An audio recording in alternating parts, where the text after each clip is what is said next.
Comment la guerre russo-ukrainienne devient-elle une guerre du type nouveau? Comment sortir de l'impasse d'une guerre de position? Et quel rôle revient à l'affaiblissement économique de l'agresseur? Vous écoutez le podcast L'Ukraine face à la guerre. Ce podcast est enregistré en Ukraine et par des Ukrainiens. Dans ce podcast, nous racontons comment l'Ukraine continue à vivre et à résister face à l'agression russe. Nous proposons des analyses, mais aussi des témoignages. Nous essayons de vous faire comprendre l'Ukraine, son histoire, sa société et sa culture. Je m'appelle Tetiana Ogarkova. Je suis universitaire et journaliste, responsable du département international à l'Ukraine Crisis Media Center. Avec moi, général Nicolas Richoux, ancien commandant de la 7e brigade blindée, ancien attaché de défense à Berlin. Nicolas Richoux est aussi historien, auteur de l'ouvrage « L'armée romaine », première armée moderne.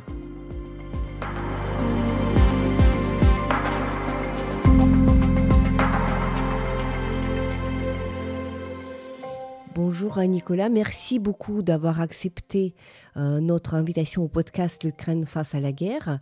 Vous êtes général, vous êtes ancien commandant de la 7e brigade blindée, vous êtes aussi ancien attaché de la défense à Berlin et historien aussi parce que vous avez publié déjà pour la troisième édition de ce livre passionnant sur l'armée romaine en fait. Donc vous êtes expert dans les guerres et nous vous parlons depuis Kiev, depuis l'Ukraine qui est en guerre de grande échelle depuis février 2022, donc ça va bientôt faire 4 ans de cette grande guerre qui se déroule en Europe. Et ma première question à vous serait quelle serait votre analyse en fait de ce qui se passe actuellement sur le champ de bataille entre la Russie et l'Ukraine?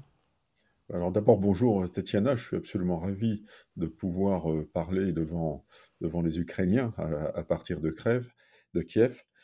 Et donc, aujourd'hui, si je devais résumer la situation telle qu'elle est depuis le début de la guerre, je dirais qu'aujourd'hui, eh bien, la guerre va vraisemblablement encore durer dans les conditions actuelles, car il n'y a pas une véritable volonté de négocier du côté de Vladimir Poutine. Il n'a pas à la fois les moyens de percer, mais malheureusement, les Ukrainiens n'ont pas les moyens aujourd'hui de raccompagner Poutine et sa clique en dehors des frontières ukrainiennes. Donc on est sur une ligne de front qui est figée. Ceux qui parlaient de percer cet été, bien entendu, j'y ai jamais cru parce que l'armée russe n'a pas les moyens de percer, elle n'a pas la masse, elle n'est pas capable de le faire. En revanche, elle tient bien le terrain, elle fait aussi preuve d'innovation, elle est en difficulté, la Russie est en difficulté économique, mais c'est un gigantesque pays, donc on ne le mettra pas à genoux comme ça.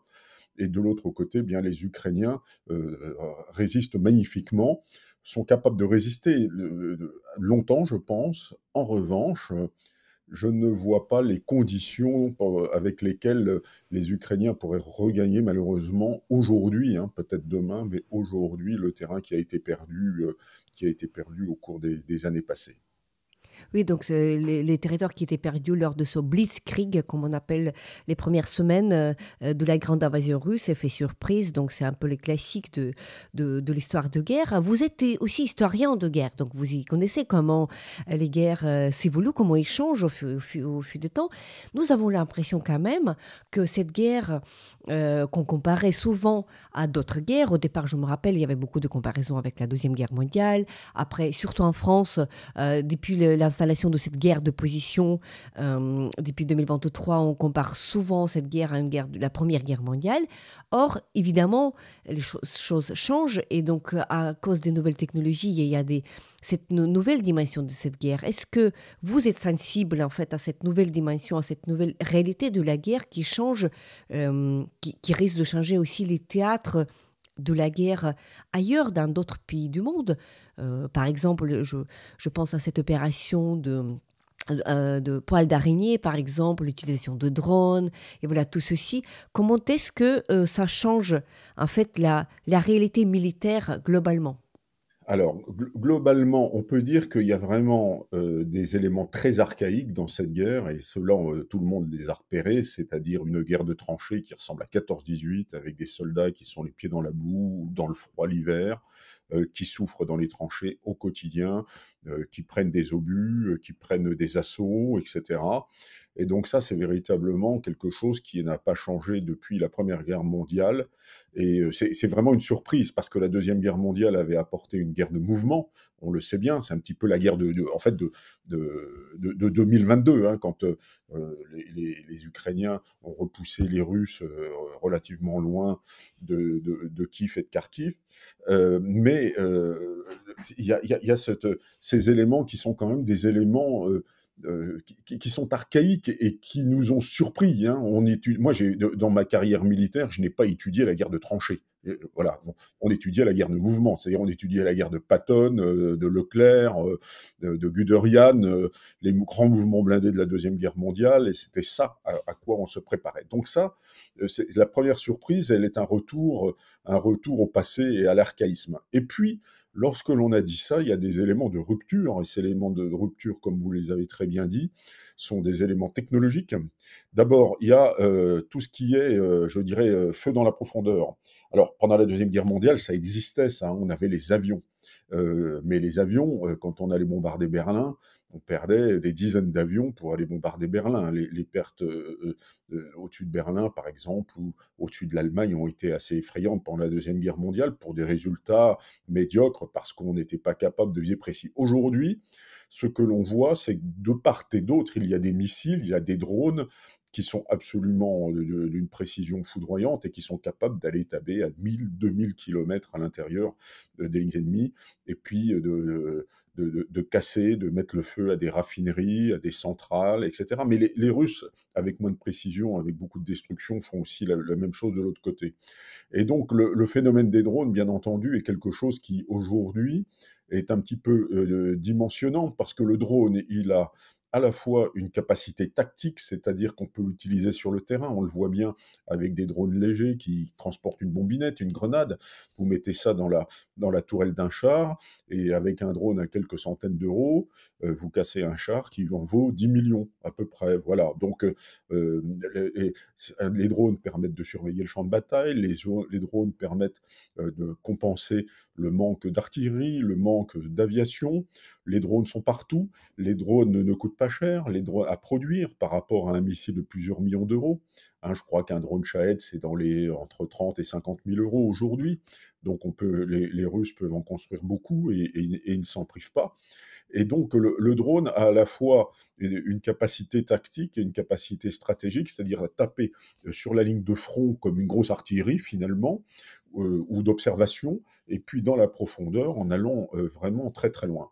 Et la rupture avec les drones, je dirais, par rapport aux avions, parce que nous, on avait conçu les drones finalement comme des avions sans pilote, c'est-à-dire c'était des gros drones avec des missiles de croisière en dessous, donc qui capables de voler 24 heures, et c'était quasiment des avions sans pilote. Finalement, on économisait un pilote. Mais aujourd'hui, les drones, c'est pas ça. C'est-à-dire que les drones, on est capable d'en construire plusieurs millions par an. L'Ukraine en construit, je crois, plus de 4 millions aujourd'hui, les Russes pratiquement autant. Il y a une recherche technologique sur les drones considérable. Il y aura des drones qui attaqueront en essaim, c'est déjà le cas, c'est-à-dire saturer l'espace de bataille, l'espace aérien, pour pouvoir être sûr que les défenses aériennes seront saturées et ne pourront pas arrêter. Donc on peut en construire beaucoup pour pas très cher. Et donc ça remet beaucoup de choses en cause. Par exemple, moi je suis un homme des blindés. Et aujourd'hui, sur une ligne de front stable avec beaucoup de drones, le blindé est quasiment sans effet. C'est-à-dire que si vous attaquez avec un blindé, on l'a vu avec les Russes qui ont eu beaucoup de pertes avec les blindés, énormément de pertes, hein, des milliers et des milliers de véhicules blindés qui ont été perdus. Bon, eh bien, un blindé qui se pointe sur le champ de bataille aujourd'hui a de fortes chances d'être détruit. Ça ne veut pas dire d'ailleurs que c'est la fin du blindé. Ça veut dire qu'il faudra arriver à protéger les blindés. C'est toujours le fameux duel qu'on connaît, nous, les militaires, depuis la nuit des temps, c'est-à-dire entre, si vous voulez, la lance et la cuirasse. C'est-à-dire, ou bien entre le canon et puis la protection avec les fortifications. C'est-à-dire que le canon perce les fortifications, on durcit les fortifications, donc il faut faire des canons plus puissants, etc. Bon, ben vous avez, et ainsi de suite, et il y a toujours une protection. Ça veut dire que demain, vraisemblablement, l'arme blindée dont je n'estime qu'elle n'est pas morte d'ailleurs, parce que le jour où il faudra percer, c'est-à-dire si vous voulez percer, si vous les Ukrainiens, un jour vous voulez raccompagner les Russes jusqu'à leurs frontières naturelles, vous serez obligé de percer, vous ne le ferez pas à pied.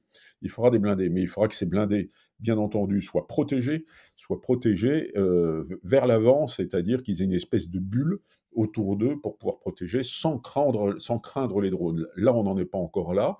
Donc aujourd'hui, ceux qui ont des drones ont un avantage concurrentiel. Ça amoindrit l'efficacité des armes historiques comme les blindés. Mais demain, effectivement, il y aura des parades qui seront trouvées. Cette guerre aussi, dans ses éléments de tradition, il faut quand même le souligner, conforte le rôle de l'artillerie. L'artillerie, c'est l'arme du champ de bataille de 14-18, c'est l'arme du champ de bataille, même de 39-45. Enfin, l'artillerie, on en a toujours besoin. Les Russes, les Soviétiques en ont utilisé, c'était une armée d'artillerie, en fait, hein, qui était capable d'écraser des villes complètes ou des positions complètes, avant d'attaquer, comme sur la Vistule en 45, hein. Il y avait des milliers et des milliers, je crois que c'est 46 000 pièces d'artillerie qu'on détruit une demi-armée Panzer en 6 heures, qu'on fait un trou de 40 km chez les Allemands. L'artillerie a confirmé son importance stratégique. L'artillerie, on l'avait un peu oublié, parce que nous, les Occidentaux, nous sommes partis dans des guerres expéditionnaires, j'allais dire, vous voyez, Afghanistan, Afrique, etc., Balkans, pendant 30 ans. Et pendant ces 30 années-là, on avait besoin de fantassins, on avait besoin de véhicules légers pour pouvoir faire du peacekeeping et ce genre de choses-là. Et aujourd'hui, on découvre que sans artillerie, on va nulle part. Et l'artillerie, les enseignements de cette guerre, c'est qu'avec l'artillerie, il ne faut pas oublier aussi le rôle de la logistique. C'est-à-dire que ça aussi sont des éléments traditionnels. Vous voyez, tout n'est pas de la révolution. C'est-à-dire que quand vous avez des pièces d'artillerie, il vous faut les coûts qui peuvent aller avec, c'est-à-dire le nombre d'obus. Et quand vous n'avez des industries qui ne fournissent pas le nombre d'obus, on se rend compte bien, que si une armée n'est pas adossée à une industrie suffisamment forte, elle n'est pas capable de gagner la guerre. Il faut déjà avoir une politique industrielle, une économie de guerre pour pouvoir aller de l'avant. Donc vous voyez, il y a tous ces phénomènes qui sont à la fois de la tradition, de l'art de la guerre que l'on connaît, et puis effectivement des éléments novateurs. Bien entendu, on pense... Les drones sont les éléments novateurs les plus importants. Personne n'a vu cette guerre de drones, ni dans l'armée française, ni ailleurs, telle qu'elle se produit. Les drones, on en a depuis très longtemps, vraisemblablement, mais moi, il y en avait déjà quand j'étais jeune soldat, mais c'était des drones d'observation, c'était des espèces de gros V1 qui étaient lancés sur des rampes, et puis on n'a pas vu cette guerre des petits drones à quelques centaines d'euros, dont on peut construire des millions, et qui changent effectivement la physionomie du champ de bataille, et qui est vraisemblablement ce qui a permis aux Ukrainiens de résister efficacement en situation d'infériorité numérique et matérielle depuis 3 ans et bientôt 4. Oui, donc évidemment, ça a changé. Donc évidemment, il y a un grand questionnement. Comment faire face à ces drones-là? On ne parle même plus de la ligne de combat, ligne de front, on parle de kill zone. Parce que cette kill zone, elle peut s'étendre jusqu'à 10 km. Donc il y a des petits drones qui peuvent frapper les blindés, mais tout aussi bien toute la logistique. Évidemment, il y a des solutions qui sont en train d'être recherchées, pas encore trouvées. Quand nous parlons en fait de ce phénomène de l'impasse sur le terrain, l'impasse qui dure depuis grosso modo l'automne 2023, c'est-à-dire cette guerre de mouvement, elle n'y est plus, quoi, parce que justement, ni les Russes ni les Ukrainiens, on n'arrive pas à percer, les Russes n'arrivent pas à percer d'une manière considérable. Donc c'est le grand questionnement qui était posé d'ailleurs par le général Valéry Zaloujny, notre ex-commandant en chef de l'armée ukrainienne, il a rédigé des articles là-dessus en disant que, en fait, nous devons en fait trouver une solution technologique qui pourrait faire rentrer en fait cette guerre de mouvement, c'est-à-dire cette guerre où on peut reconquérir, libérer les territoires, parce que sinon on restera sur cette histoire de drone, cette histoire de kill zone, cette histoire de l'impasse en quelque sorte pour encore des années et des décennies. Si je vous demandais à vous, évidemment, c'est peut-être un peu une question rhétorique, parce que, évidemment, la réponse n'y est pas encore, mais avec votre expertise et votre connaissance des guerres du passé, est-ce qu'on peut imaginer quelle serait la donnée qui pourrait changer, en fait, le cours de cette guerre? De quelle invention a-t-on besoin pour faire revenir la guerre de mouvement? Ah, alors là, c'est un petit peu délicat de le dire, aujourd'hui. Ce que je peux vous dire déjà, c'est que quand on regarde les guerres, il n'y a pas de guerre où une nouveauté n'ait pas été contrée à un autre moment. C'est ce que j'expliquais avec, le duel de la cuirasse et du canon. C'est-à-dire que si votre cuirasse est dure, le canon sera plus puissant et si le canon est plus puissant, eh bien la cuirasse va se durcir et ainsi de suite, ainsi de suite. C'est-à-dire que cet avantage concurrentiel que l'on voit avec les drones n'est absolument pas, forcément pas, un avantage durable. C'est un avantage, d'ailleurs, on voit bien aujourd'hui que les parties prenantes, de part et d'autre, font preuve d'innovation. Par exemple, avec aujourd'hui, les drones sont dirigés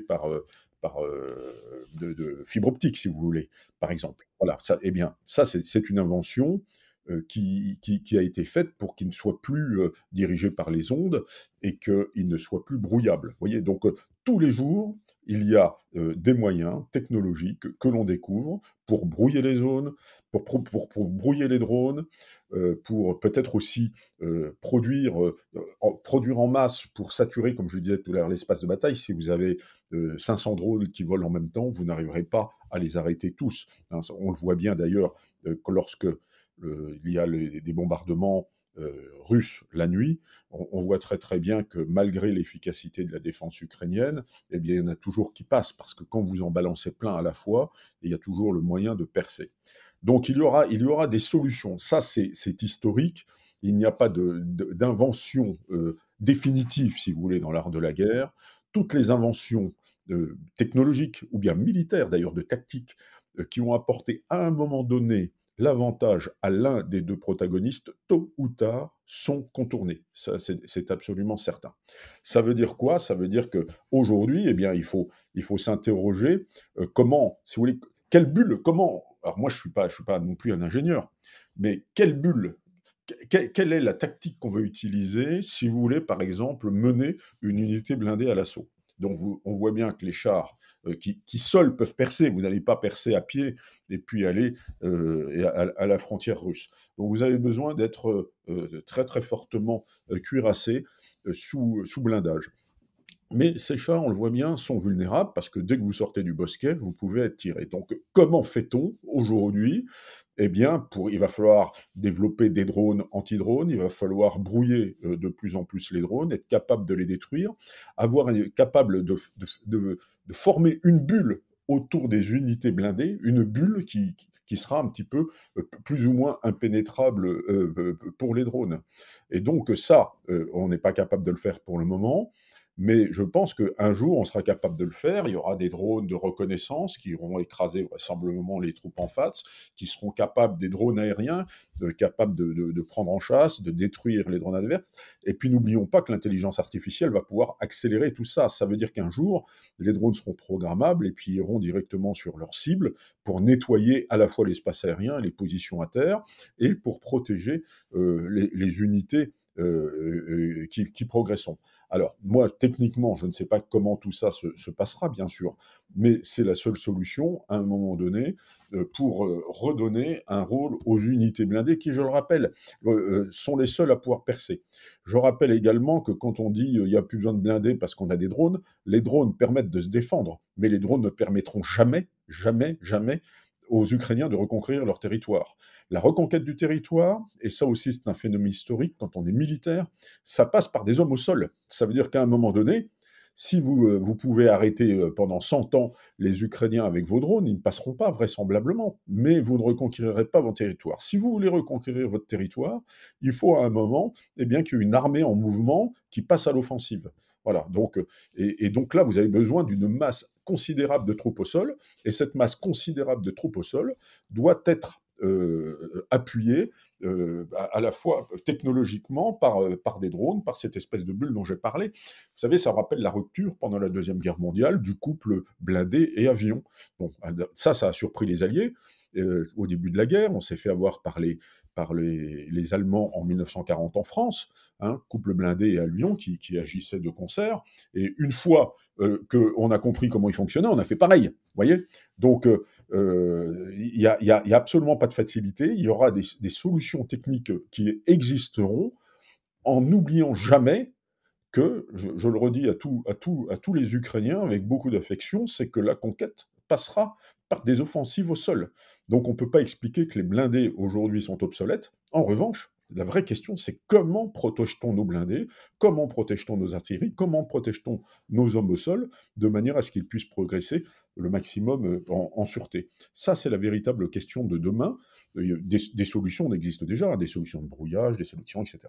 La fibre optique est une solution partielle, mais la fibre optique, elle présente comme avantage, vous voyez que il faut dérouler des fils partout sur des kilomètres, ça peut se prendre dans les arbres, ça peut se prendre dans les lignes haute tension, c'est pas très pratique la fibre optique, mais c'est déjà des solutions qui font avec lesquelles on arrive à contourner le brouillage de l'ennemi. Voilà. Mais ça me paraît une solution temporaire. Je pense il y en aura demain. Et puis avec tout ça, il faut rajouter toutes les possibilités de l'intelligence artificielle, de la guerre de l'espace également, hein, parce que les drones, ça, par exemple, n'oublions jamais qu'un drone, ça se dirige aussi sans doute par satellite, hein, par Starlink, etc.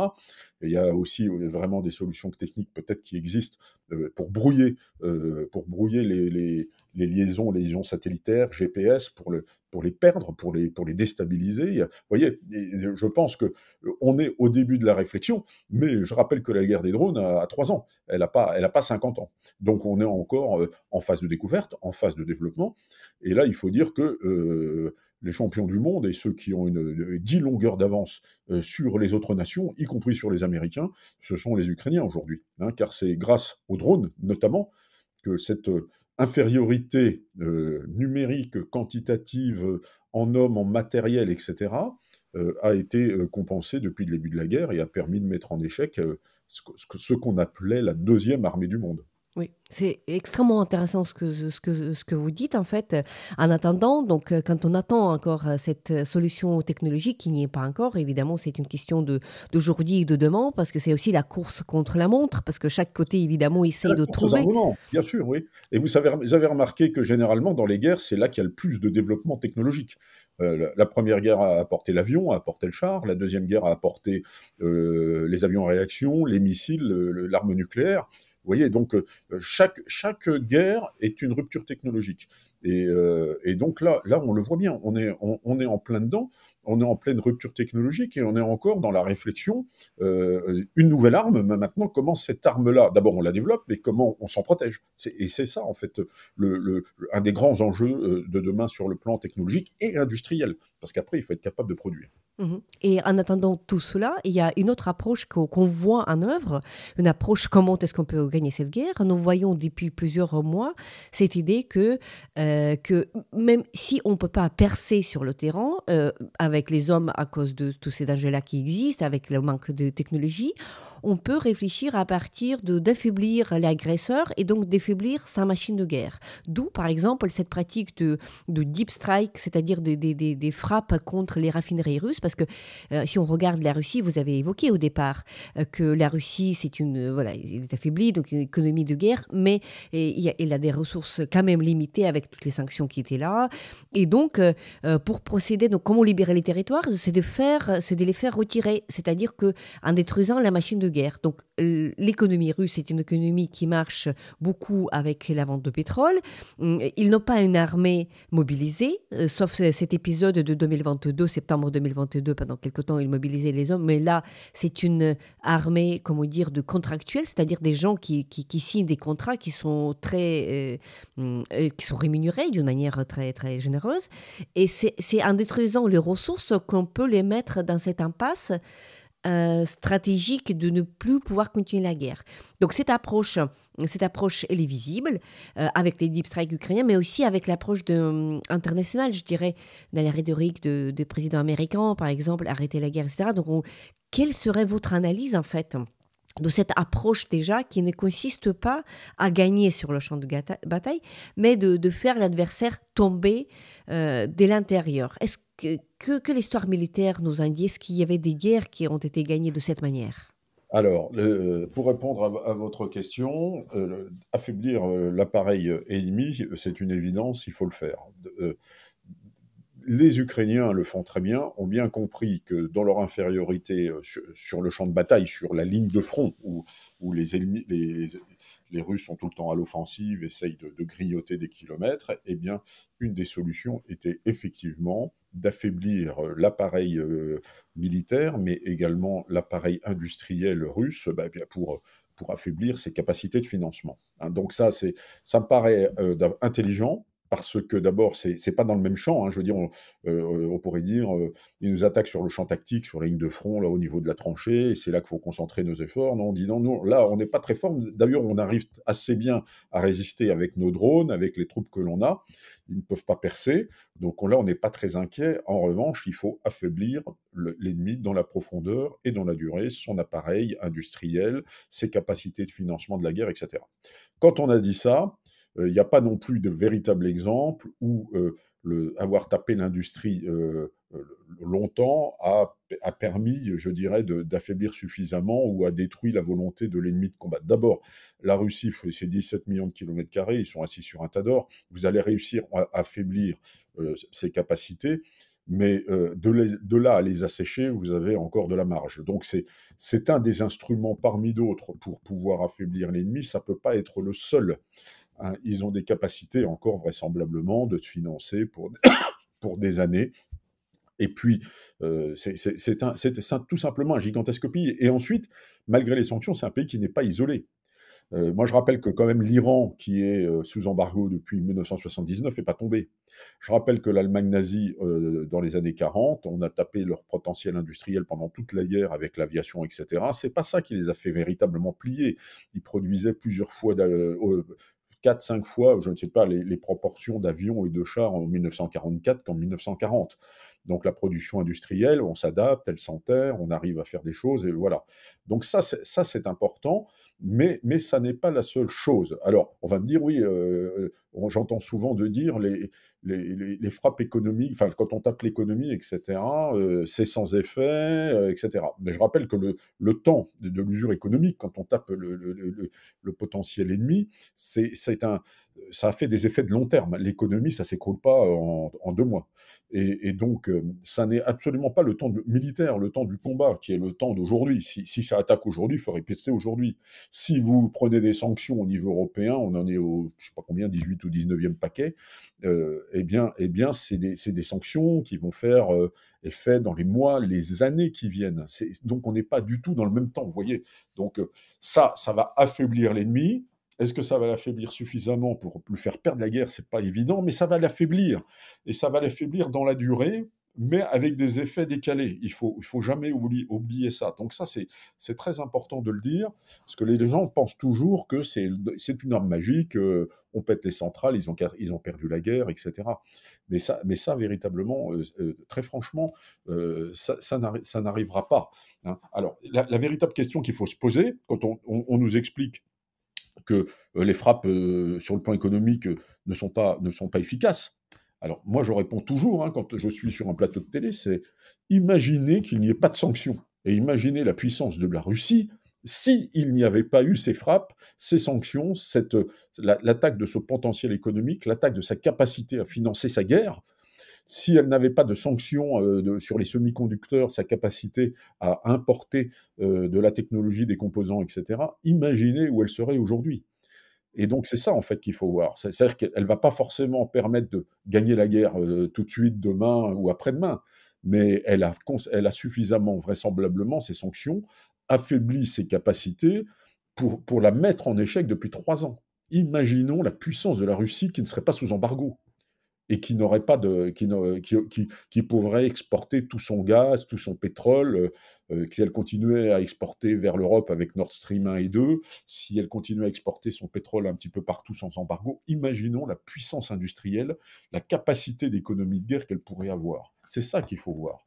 Et donc ça, vraisemblablement, ça a rogné les ongles et les dents, et les griffes, et les et les dents de l'ennemi et l'a empêché vraisemblablement d'atteindre ses objectifs. Alors, c'est vraisemblablement l'une des choses les plus intelligentes qu'il fallait faire quand on est en position d'infériorité comme ça. Il faut effectivement eh bien, les affaiblir suffisamment pour qu'ils n'aient pas le potentiel pour pouvoir vous forcer la victoire. Voilà. Mais ça ne sera vraisemblablement pas suffisant pour les mettre à genoux. Hein.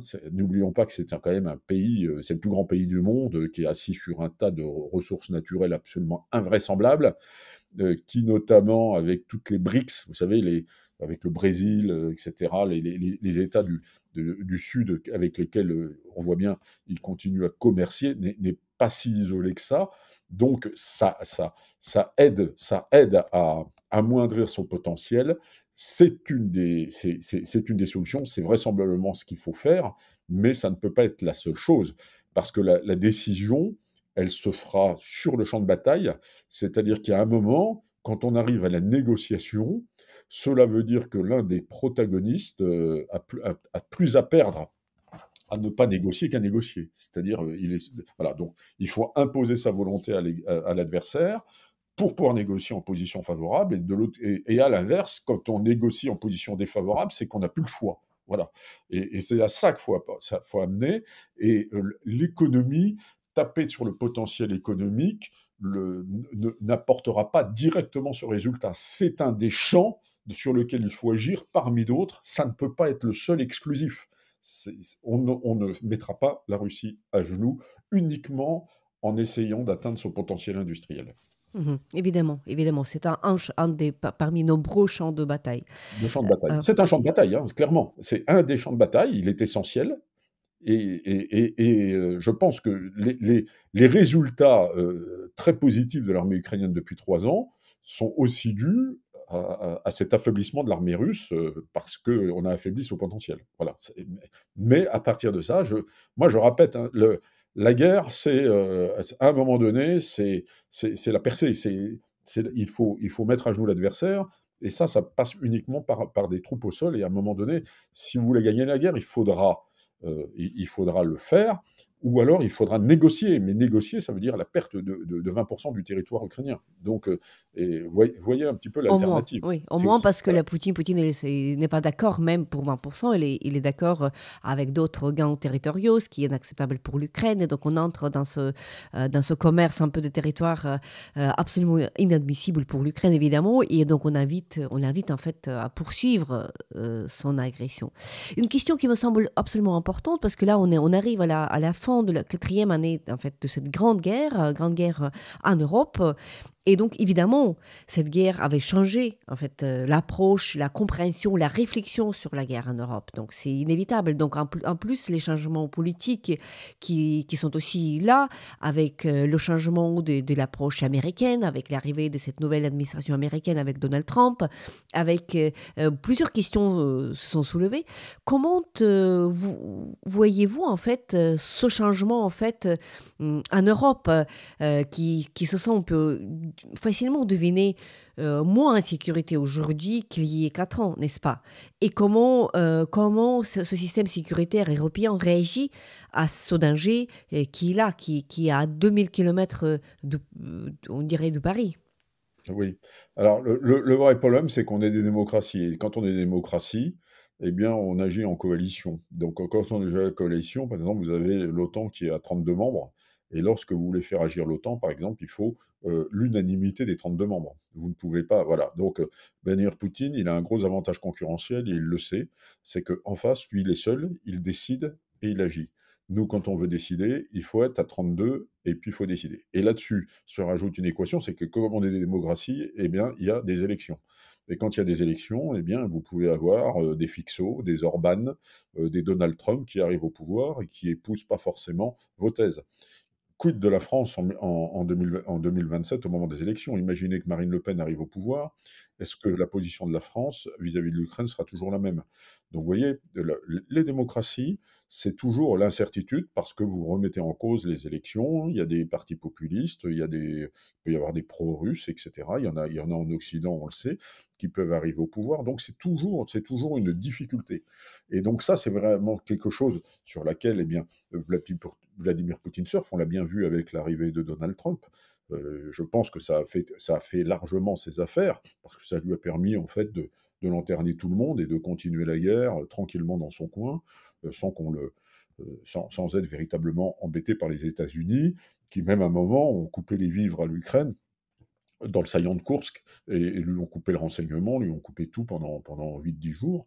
Et donc on voit bien tout de suite, quand un gouvernement change, les effets de plaques tectoniques qu'il peut y avoir sur le front. Donc, si vous voulez, je pense que aujourd'hui, on est dans une situation quand même où il n'y a pas l'unanimité, malheureusement, il n'y a pas l'unanimité concernant la guerre en Ukraine et sur les moyens d'y faire face. Vous avez la France qui est quand même assez pushy, vous avez le Royaume-Uni également, mais quand vous considérez les autres, les Allemands, c'est moins certain.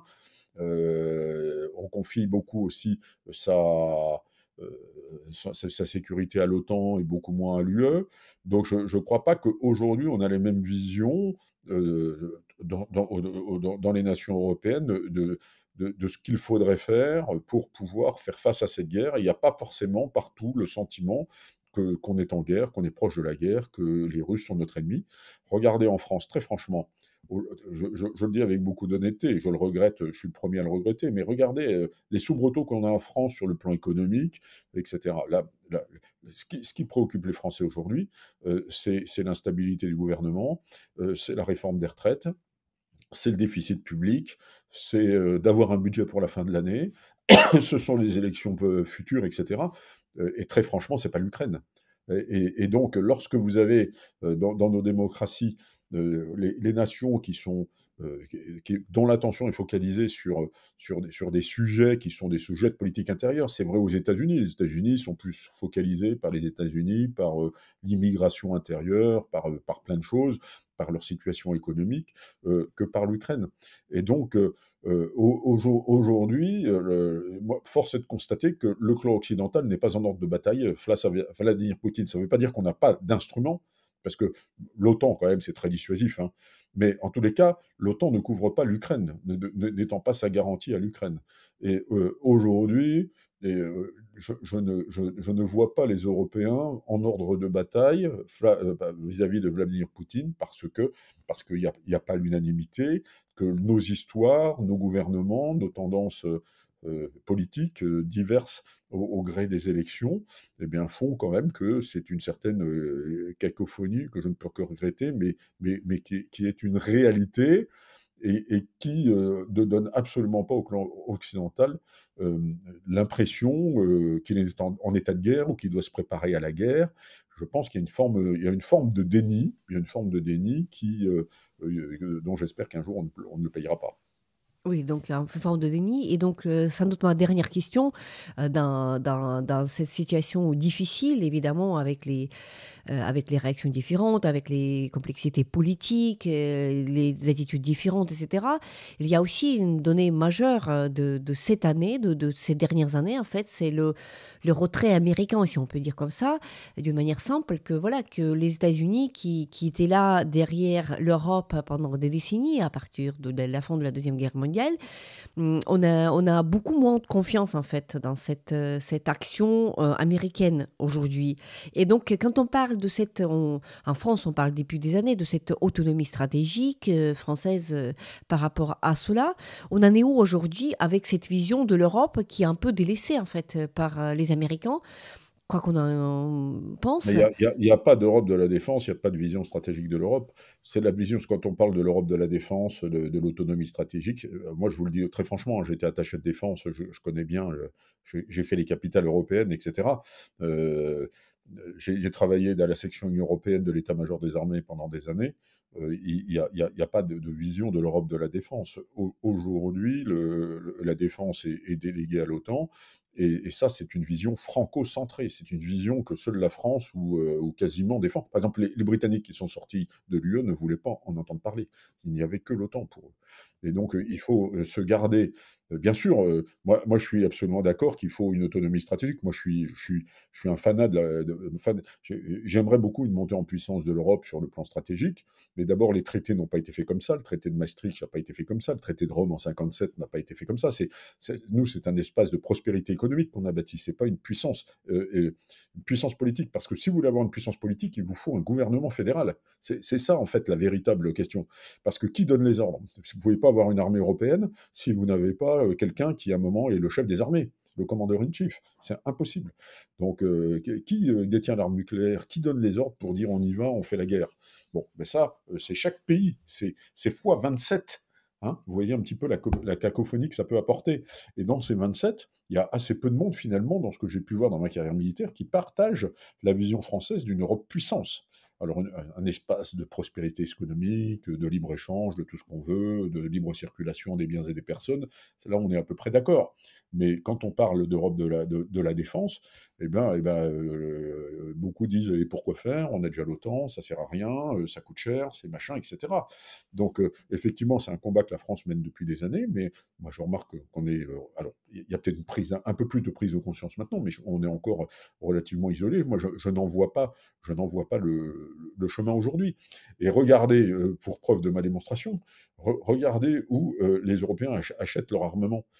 On nous parle d'Europe de la défense, et pour ça, il faut une industrie d'armement. L'industrie d'armement, elle existe. On fabrique des avions, on fabrique des frégates, des sous-marins, des missiles, tout ce que vous voulez. Et pourtant, on va acheter F-35 chez les Américains, on achète les missiles Patriot, alors qu'on a l'équivalent en Europe, les attaques MS françaises, etc. Donc aujourd'hui, beaucoup de pays délèguent leur défense. Regardez les Polonais, là, je viens de voir que le président polonais, très bien, le président, oui, disait, le président polonais dit il est temps ou c'est le premier ministre, je ne sais plus, mais il est temps de renforcer l'Europe de la défense et notre industrie de défense. Mais les Polonais, c'est les premiers qui achètent américains et qui achètent sud-coréens. Donc ils se foutent de nous. C'est bien gentil de nous expliquer qu'il faut développer notre industrie, mais si on ne commande pas en Europe, l'industrie de défense européenne ne se développe pas. Point. Alors eux, ils achètent sud-coréens, et alors ils ont des besoins urgents, je veux bien, mais ils achètent sud-coréens, ils achètent américains.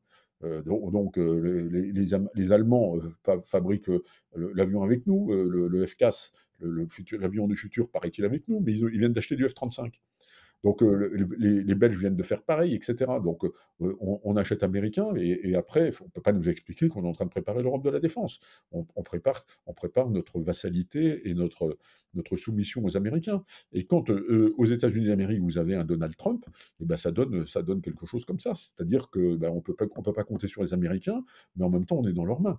Et ça, c'est une chose qu'a toujours refusé la France, qui a toujours clamé la nécessité de son autonomie stratégique. La France est le seul quasiment pays en Europe à produire à peu près tous ces équipements, à avoir un spectre complet d'armement, même à l'échelon échantillonnaire, mais un spectre complet d'armement, et avoir une autonomie stratégique à peu près complète vis-à-vis des Américains. Mais on est quasiment les seuls. On est quasiment les seuls en Europe. Donc pour moi, aujourd'hui, je le regrette infiniment, mais l'Europe de la défense est une chimère, et il n'y a rien qui me permette sur ce plan d'être plus optimiste aujourd'hui que je ne l'étais hier. Merci beaucoup, Nicolas, pour votre analyse, et merci beaucoup de mettre au clair en fait tous les problèmes qui existent pour la défense européenne et ukrainienne aujourd'hui. Espérons que, que vos thèses seront entendues, que les conclusions seront faites, étant donné que le danger, il n'est plus limité uniquement à l'Ukraine, mais il dépasse le cadre de l'Ukraine, ce danger que représente la Russie aujourd'hui. Merci beaucoup. Au revoir, à bientôt.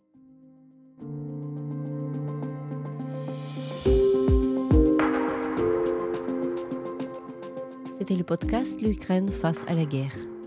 N'hésitez pas de partager cette émission. Nous n'allons pas tarder à enregistrer et diffuser d'autres épisodes. Je m'appelle Tetiana Ogarkova. J'étais accompagnée par Nicolas Richoux, ancien commandant de la 7e brigade blindée, général, ancien attaché de défense à Berlin. Restez avec nous et soutenez l'Ukraine.